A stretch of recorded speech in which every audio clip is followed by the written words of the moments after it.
how do you see the design landscape changing in terms of all the different requirements of a asset of the future? So I think like today, if I have to map the assets that have recently been built in the country, I wouldn't say they are far away from global standards at all. Right? There's also suddenly in the last 5-7 years, because of the exposure that India has got and the real estate has got, and general business has been great in the last 5-7 years, a lot of interdependency between the rest of the world and India is happening, right? So earlier you wouldn't see a lot of assets and buildings getting built by international architects. It's not the case anymore. Every other third, fourth building that you see in the city is being built by them.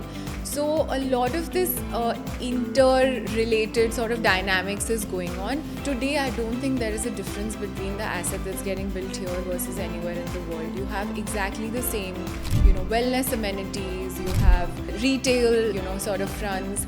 The market of today and the occupiers of today are also very well-traveled occupiers, right? They're working in global companies and they have exposure to how people sort of live and work in other countries of the world. So all of that is provided for. You go to Hyderabad today and see, one of these Salarpuria assets and all.